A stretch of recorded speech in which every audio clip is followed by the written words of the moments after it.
7 अक्टूबर से अब तक गाजा से लेकर इजरायल तक के आसमान में शोलों की बारिश ने ब्रेक नहीं लिया है।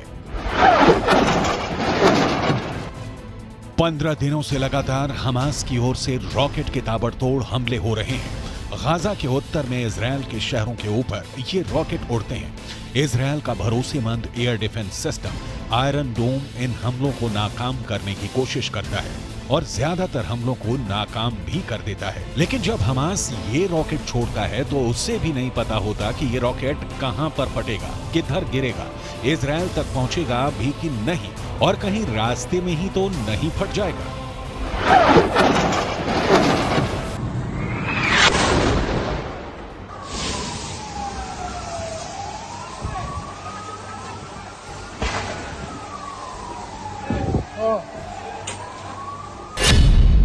हमास के आतंकी बने भस्मासुर।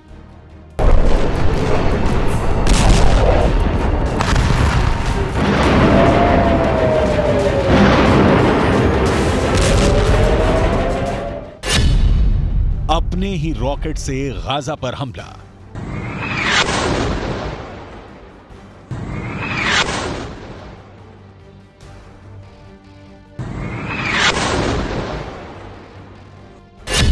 हमास के रॉकेट से अस्पताल पर अटैक।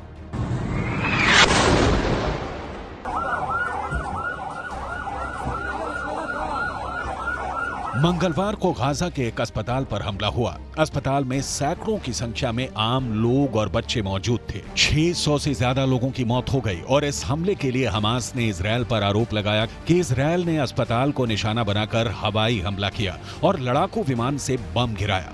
इजरायल ने भी दावा किया कि उसकी जांच में पाया गया है कि हमास का एक रॉकेट अपने रास्ते से भटक गया और उसी के रॉकेट से अस्पताल में बड़ा विस्फोट हुआ, जिससे आम लोगों की जान गई।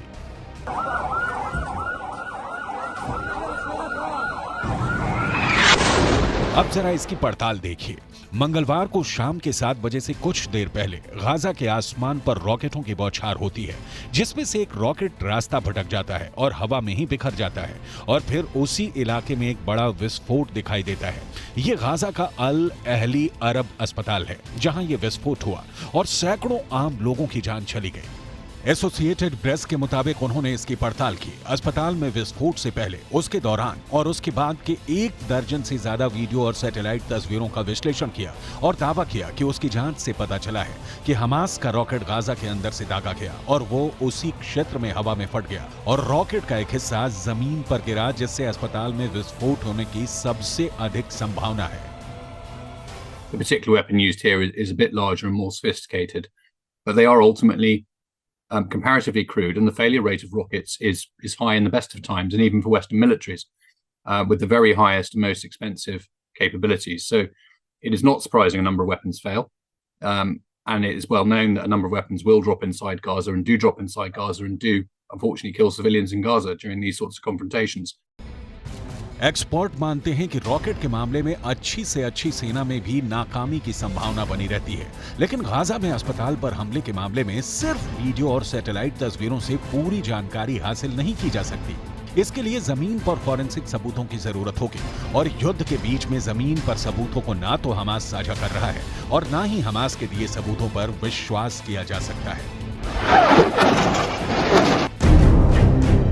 अब एक और वीडियो सबूत देखिए। मंगलवार की शाम 7 बजे से ठीक पहले का ये वीडियो चैनल 12 के कैमरा में रिकॉर्ड हुआ और चैनल का दावा है कि हमास का ही रॉकेट हवा में फटा और फिर अस्पताल में विस्फोट हुआ। You see the time stamp on this, it's 6:59 and this is when it happens. We can press play on the tape and you can see very clearly. Again, this is channel 12's camera.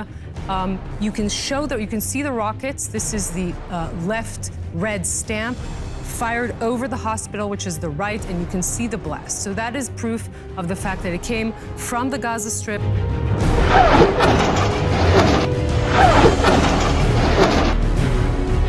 इतना ही नहीं, Israel की खुफिया agency Mossad ने map जारी करते हुए दावा किया है कि गाजा के भीतर से हमास और इस्लामिक जिहाद ने जितने रॉकेट दागे, उनमें से 6% से ज्यादा रॉकेट गाजा की सीमा में ही गिरे और गाजा पट्टी के आम लोगों की जान ले ली।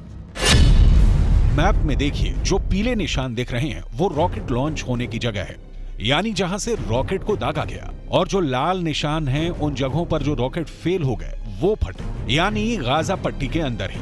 मोसाद के मुताबिक 7 अक्टूबर से 17 अक्टूबर के बीच गाजा पट्टी से 7,700 रॉकेट दागे गए। उनमें से 470 से ज्यादा रॉकेट गाजा में ही गिरे। इतना ही नहीं, गाजा पट्टी में जहां से रॉकेट फायर किए जा रहे हैं और किए जा रहे थे, उनमें से अधिकतर जगहें बहुत ही ज्यादा आबादी के बीच में हैं। और इस वजह से भी अगर रॉकेट फेल होते हैं तो आम लोगों की जान जाने की आशंका सबसे ज्यादा रहती है।